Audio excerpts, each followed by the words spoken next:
Hi friends, welcome to Alamu Veera channel and vlogs. இன்றைய நாள் எல்லோருக்கும் இனிய நாளாக அமையட்டும்.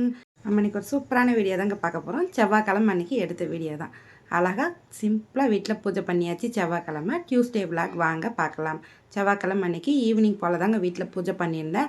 அன்றைக்கி மத்தியானத்துலேருந்தே நல்ல மழை. காலையில் லைட்டாக தூரிக்கிட்டு இருந்தது, மத்தியானம்லாம் நல்ல மழை பெஞ்சிட்டு இருந்தது.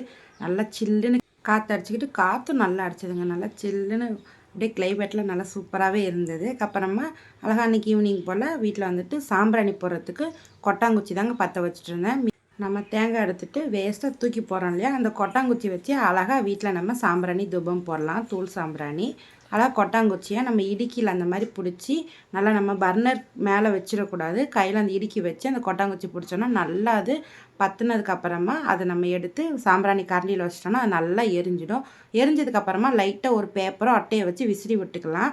வெளியே வச்சு நம்ம விசிறி விட்டதுக்கப்புறமா அதுக்கப்புறம் நம்ம சாம்பிராணி போடலாம். நம்ம வாயால் ஊதக்கூடாதுன்னு சொல்லுவாங்க பெரியவங்க. நல்லா அட்டையை வச்சு லைட்டாக விசிறி விட்டுட்டு அதுக்கப்புறமா சாம்பிராணி தூபம் தாங்க போட்டுட்ருந்தேன்.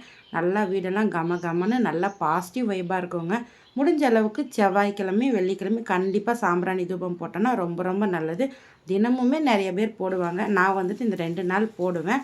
நம்ம அவசரத்துக்கு கப்பு சாம்பிராணி யூஸ் பண்ணிக்கலாம். ஆனால் வெள்ளி செவ்வாய்க்கு கண்டிப்பாக இந்த மாதிரி கட்டி சாம்பிராணி நல்லா தூள் பண்ணிவிட்டு அதில் கொஞ்சமாக வெள்ளை குங்குலியம் சேர்த்துட்டு மருதாணி விதை கிடச்சா ரொம்ப ரொம்ப நல்லது.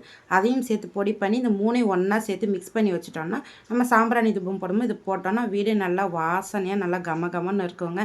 வீடே நல்லா பாசிட்டிவ் வைப்பாக இருக்கும். முடிஞ்ச அளவுக்கு ட்ரை பண்ணி பாருங்கள். சாம்பிராணி தூபம்லாம் போட்டுட்டு அதுக்கப்புறமா சாமி கும்பிட ஆரம்பித்தாச்சு.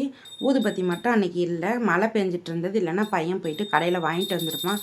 நல்லா பெரிய மழையாக வேறு ஈவினிங் மேலே நல்லா பெஞ்சிட்டு இருந்ததா, அதனால் இருக்கிறத வச்சு நம்ம சாமி கும்பிட்டுலான்னு சொல்லிட்டு அதுக்கப்புறமா கற்பூர ஆரத்தி காட்டிட்டு அன்னைக்கு வந்துட்டு சாமிக்கு பிரசாதமாக கற்கண்டு தாங்க வச்சுருந்தேன். ஸ்வீட் ஏதாவது செய்யலான்னு பார்த்தேன். அதுக்கப்புறம் மழை பெஞ்சிட்டு இருந்தது, கடைக்கும் போக முடியல. வீட்டில் கற்கண்டு இருந்தது. அப்புறமா சாமிக்கு கல்கண்டு பிரசாதமாக வச்சுட்டு பிரசாதத்துக்கு நீர்லாம் காட்டிட்டு அதுக்கப்புறமா நல்லபடியாக பிரசாதம் சாமிக்கு படைச்சாச்சு. அதுக்கப்புறமா எனக்கு தெரிஞ்ச சுவாமிகளுக்கு மந்திரம் அந்த மாதிரி தான் நான் படிப்பேன். நாள் எண் செய்யும் அந்த மாதிரி மந்திரம்லாம் இருக்கும் இல்லையா. அதுக்கப்புறம் விநாயகருக்கு, ஃபஸ்ட்டு விநாயகருக்கு, அதுக்கப்புறம் குலதெய்வத்துக்கு, அது மாதிரி முருகருக்கு, நம்ம சிவாய், இந்த மாதிரி நிறைய கடவுளுக்கு எனக்கு தெரிஞ்ச மந்திரத்தை சொல்லி நல்லபடியாக அன்றைக்கி பூஜை பண்ணது மனசுக்கு நிறைவாகவும் சந்தோஷமாகவும் இருந்ததுங்க. முடிஞ்ச அளவுக்கு தினமுமே வீட்டில் விளக்கேற்றுறது ரொம்ப ரொம்ப நல்லதுங்க. நம்மளால் முடியலன்னா கூட நம்ம குழந்தைங்கக்கிட்ட சொன்னோன்னா குழந்தைங்க கூட விளக்கெலாம் ஏற்றுவாங்க. குழந்தைங்க சின்ன குழந்தையிலேருந்து நம்ம என்னென்ன பண்ணுறோன்னு பார்த்துக்கிட்டு தான் இருப்பாங்க. நம்ம செய்கிற பூஜை செய்யும்போது அவங்கள பக்கத்தில் வச்சு அவங்களுக்கு சொல்லி கொடுத்தோன்னா கண்டிப்பாக நம்மளால் முடியாதப்போ குழந்தைங்களே அழகாக பூஜை பண்ணுவாங்கங்க. சின்ன குழந்தைங்கலேருந்தே நம்ம சொல்லி கொடுத்துட்டோன்னா அவங்களே அழகாக பூஜை பண்ணுவாங்க. நம்மளை பொறுத்த வரைக்கும் நம்ம என்றைக்கு நம்ம பாசிட்டிவாக இருந்தோம்னா நம்மளை சுற்றி இருக்கிறவங்க பாசிட்டிவாக இருப்பாங்கங்க. அது மாதிரி நம்ம என்ன நினைக்கிறோமோ அதுதாங்க நமக்கு நடக்கும். எல்லோருக்கும் நல்லதே நினச்சோன்னா கண்டிப்பாக நம்மளுக்கும் நல்லதே நடக்கும். முடிஞ்ச அளவுக்கு நம்ம நமக்காக வேண்டும்போது எல்லாருக்காகவும் வேண்டிக்கிட்டோன்னா இன்னும் ரொம்ப ரொம்ப நல்லதுங்க. அதேமாதிரி அன்றைக்கி பூஜைலாம் அதுக்கப்புறமா சூடாக இட்லி ஊற்றிட்டு தேங்காய் சட்னியில் கொஞ்சமாக கொத்தமல்லி சேர்த்து அரைச்சிருந்தேங்க. டிஃபன் நல்லா சூப்பராக இருந்தது.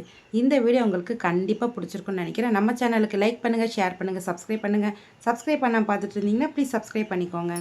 தேங்க்ஸ் ஃபார் வாட்சிங்.